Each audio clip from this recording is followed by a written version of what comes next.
All right, hey guys, Jason here. We're back up here at the amazing Franklin, right here. Franklin GMC Chevy that you see right there in Statesboro, Georgia. We are up here all the time. And what we're going to be talking about today is something pretty interesting, and it compares between the Chevy world and the GMC world that we have right here.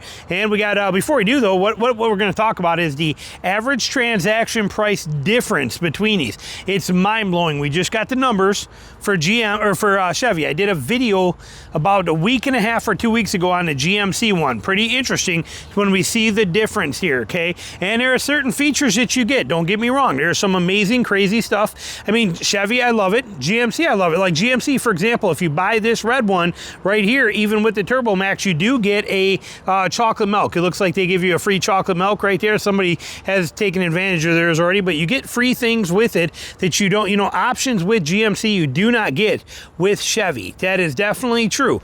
However, the transaction price, the average transaction price is shocking. But so are the differences between the two. Here's a perfect example. Here's a Z71 2025 Z71 Silverado. This has got the Turbo Max. You can see it right there. Turbo Max, but we have the Z71 running boards on it. This is a Trail Boss edition right here. Now, we do not have the multifunction tailgate. It is based on a custom, so it's a more simpler interior, but we are, it's a great truck. But here we have a LT version. Okay, same thing, Trail Boss, multifunction tailgate. We'll take a look at it, but if we wander around over here and look at it, we got some differences. Okay, this one has got a Duramax in it. Okay, but if we look at basically Turbo Max to Duramax on there, some differences here. LED headlights between the LT trim and the custom trim, halogen headlights. Both have got tow hooks on them. Both have got all those features, so we're okay there. No fog lights on this one. Fog lights way down super low on this one. But basically, if we technically speaking, they're similar trims. This one is going to have your leather interior inside of it. This one is going to be your cloth interior. I could probably light that up in there for you, maybe. See if it'll give us any light in there. Is it? Yeah, you can see a little bit cloth interior in there, but we got the same exact wheels. Same wheel there is the same wheel and tire combo there. We got bumper steps on both. We got the same functionality between both of these trucks. Okay, again, features, a little bit of features, the tailgate. Okay, a little bit of stuff. We got a simple standard exhaust exit on the passenger side over here, right there. Here we got the forklift style custom, that exhaust, that dual exhaust back there. Little features, but look at the price difference. Rear slider, no rear slider. Look at here, simple plastic doors right here, no passive entry. Here we got color matched handles and passive entry. So there are differences. But when we look at this, when we take a look at this sticker, can we put this into perspective? Look at our total price right there. Okay, we're coming in, let me zoom you in on that so you can see it there. You can see we're coming in at $56,000, and we do got quite a few, sorry about the light, quite a few options on this package. Okay, there's quite a bit in there, and we're coming in at basically $56,000. Turbo Max engine. Okay, this is a fantastic truck, excellent truck. This one's got the Duramax based on one trim higher. How much are we going up on this one? Well, we're at 50, what did I say, 56 there. We're at 68,000 here. Okay, look at that difference, $68,000. You can see what packages or options are on it. $68,000. That's a $15,000 difference for basically the same exact truck between these two for all practical purposes, as far as capability, what they're going to do, that kind of thing. So you got to take that stuff into consideration. So what is now when we get into the difference here, those two sitting there made a perfect example, and I wanted to take advantage of it. But when we look at the average transaction price for GMC basically being the same thing as the Silverados, same thing as the Colorados, GMC is Chevy in a tuxedo. That's what it is. That's basically it. Chevy is the jeans and tennis shoes or hikers kind of setup, jeans and a flannel type deal. And the Chevy is the, fancy shoes and a tuxedo version for the GMC. So that's the reality of it here. GMC offers a lot of neat little things, heads-up display and fancy vibrating seats and all kinds of neat things that it does, and GMC is a very great truck. Average transaction price on GMC across all of their vehicles, not just the trucks, but across every single GMC vehicle that GMC offers, SUVs, all of that stuff, the trucks, the whole deal, we saw was $65,000. That was the average transaction price. ATP, average transaction price, meaning discounts applied, whatever the case is, that is the average amount that somebody bought it for, all said and done. ATP. $65,000 was the average transaction price for GMC. What do you think it is on Chevy? Chevy being basically the twin, the exact same thing, the twin brother, just again, more jeans and a t-shirt type setup, few less features, few less fanciness to it, you know, maybe a little less classy, but the exact same truck comes down the exact same line, goes through the exact same thing. The same is to be said for their SUVs, same is to be said for every vehicle they have. They are basically the same thing as the Chevy. They are just a more upscale version. But what does that make the transaction price for all of Chevy's line? What if I told you it was $48,500? Call it 49 grand.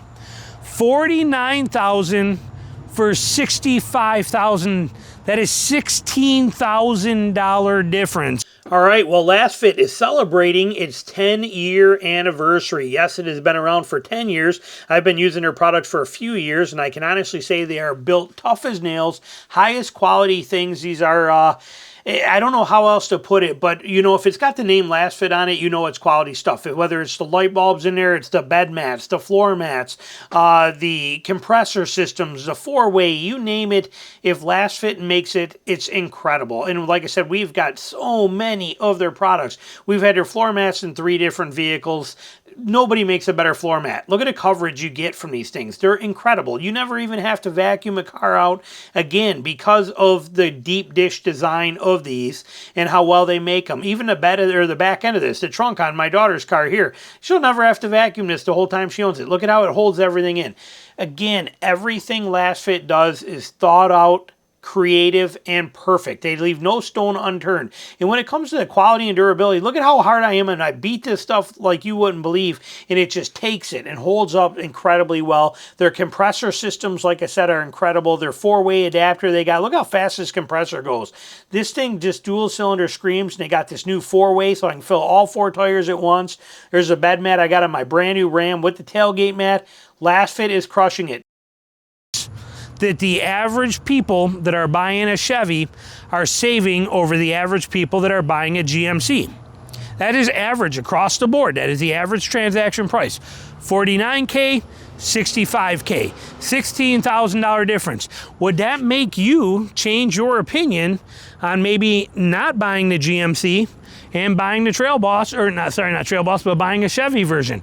How do you feel about that? I find it very interesting. I mean, that is insane difference. If you would have asked me between these two, between the Chevy world here and the GMC world here, if you'd have asked me what the difference between the two of them on average transaction prices, I would have guessed probably in the neighborhood of about $5,000. That would have been my guess, would have been about 5 grand where I would have put it at. But we are finding out that it is $16,000 difference. That is insane. Look at this new 4x4 sticker on here. I wonder if this is 2026 right here. What do we got? Nope, 2025, but that's pretty cool. I like that little chrome. Oh, I guess they got it on here before too. I don't play much with the world of GMC. I'm not a GMC guy, not even a little bit on anything. No offense, they're great trucks, but I am the jeans and t-shirt Chevrolet guy. I don't care about features and bells and whistles and heads-up display and vibrating seats and fancy things, and I'm not taking anything away from anybody who does. But for me, no way. Money talks for me, and I'm going Chevy all day long over GMC. I barely even know half the stuff a GMC vehicle does. They're not in my wheelhouse. But that price difference, wow, that is a huge shocker. And like I said, I'd have guessed $5,000, not $16,000 difference. Now, what is the average across the entire country? Every vehicle, every brand. What is the average transaction price for vehicles? Now, this was all just done by GM Authority, is the one that just put this article out. They put out the one on the GMC stuff, but you can go back and look it up that I made a week and a half ago. It was their reference that I got that from. And you can also find it because they just published it for Chevy today. In that, they also talked about what the average transaction price is for every vehicle today, $48,000. So they're at $48,000. Chevy's at $49,000. GMC's at $65,000. That is crazy. I mean, I can't wrap my head around that number. I cannot wrap my head around $16,000 more for the dressier twin of the same exact truck. And I'm curious where you're standing on it. How do you feel? What do you think? What does that do? Does that change your opinion on something? Make anything a little different? How are you feeling about it? Me personally, changes nothing, because even though these amazing, incredible GMCs often do come with chocolate milk right there, they are still not worth it for me compared to what I'm going to get in a Chevy. This is where the value is for me. It's where my interest is. Let me know what you're thinking down below. Thanks for watching.